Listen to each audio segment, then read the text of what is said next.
Welcome to Kenton's videos. Enjoy the video. You start by protecting the room and exposing the surface. Remove outlet covers and tape drop cloths, then score the nugget texture lightly so solution penetrates. Spray a 50/50 warm water and dish soap, mix over a 2 to 3 ft section, and let it sit for 10 minutes to soften the vinyl and adhesive. Once damp and pliable, use a 6-inch putty knife at a low angle to lift an edge. If nothing lifts, repeat soaking and score again. Persistence here saves drywall damage.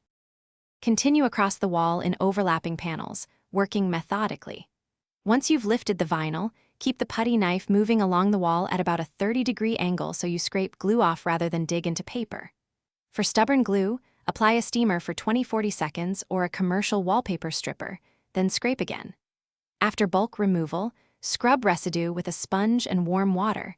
Switch to a labeled adhesive remover for persistent spots. Make sure to ventilate when using chemicals and rinse the wall thoroughly to remove residues. End the job by repairing the substrate. Fill gouges with joint compound, let it dry, then sand smooth. Wash the entire wall with a TSB substitute or degreaser to remove any remaining oils, then allow to dry fully. Apply a stain-blocking primer to seal adhesive traces before painting or papering. If you hit a stubborn patch, don't force the scraper. Reapply steam or a short chemical treatment and test a small area. That approach protects drywall and preserves a uniform finish across the wall. Thanks for watching. Consider subscribing if we helped you.